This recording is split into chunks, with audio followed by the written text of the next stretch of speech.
اور کچھ لوگوں نے یہ سمجھ رکھا ہے ایک بکرا لے کر کے آتے ہیں پورے گھر والوں کی طرف سے قربانی. میرے عزیزوں، بکرا ایک آدمی کی طرف سے ہی قربان ہوگا جو مالک نصاب ہے. گھر میں اگر 4 لوگ مالک نصاب ہیں تو چاروں پر قربانی ہے، شوہر پر بھی، بیوی پر بھی، بیٹے پر بھی، جو مالک نصاب ہے. مالک نصاب کا مطلب کیا ہے آپ جانتے ہیں؟ جس کے پاس 52.5 تولہ چاندی یا 7.5 تولہ سونا یا اس کے برابر کی قیمت ہو، دونوں میں سے کسی ایک کے برابر کی قیمت ہو.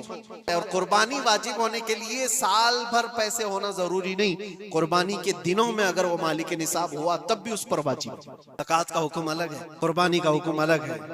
ہاں، بڑے جانور میں 7 حصے ہو سکتے ہیں. اونٹ ہوا یا بیل بھینس، یہ جو بڑے جانور ہیں ان جانوروں میں 7 حصے ہو سکتے ہیں اور ان میں شریک ہونا جائز ہے. لیکن 7 لوگ جو شریک ہو رہے ہیں ان کے لیے بھی شرط ہے کوئی ایک بندہ بھی اس میں غلط عقیدے والا بھی نہ ہو اور گوشت کی نیت سے شریک نہ ہوا ہو، بلکہ سب قربانی کی نیت سے آئے ہوں تو سب کی قربانی ہوگی. یہ خیال بھی رہے ضروری ہے. جانور شریعت کے مطابق کا لے، عیب دار جانور کی قربانی نہ کرے. لاغر ہو، کمزور ہو، سینگ ٹوٹا ہوا ہو، کان کٹا ہوا ہو، پیر کٹا ہوا ہو، دم کٹی ہوئی ہو، یا اتنا کمزور کہ چل نہیں سکتا، کھڑا نہیں ہو سکتا، ایسا عیب دار جانور نہ لے. اور دوسری چیز، عیب کس کو کہتے ہیں؟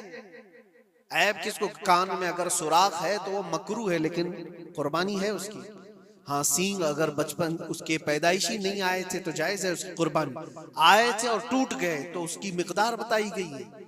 1/3 حصہ اگر ٹوٹا ہے تو اس وقت تک جائز ہے. اس سے زیادہ جڑ سے ٹوٹے ہوئے ہیں تو قربانی جائز نہیں. کوئی پیر پورا کٹا ہوا ہے، دم پوری کٹی ہوئی، یہ عیب میں آتا ہے. عیب دار جانور کی قربانی جائز نہیں کرے گا تو وہ گنہگار ہے.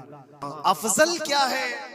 افضل تو یہ ہے کہ اللہ نے تم پر واجب کیا، تم جاؤ اپنے ہاتھ سے کرو، تم جاؤ، کیونکہ حدیث پاک میں ملتا ہے کہ تم اپنے ہاتھ سے قربانی کرو اگر طاقت رکھتے ہو.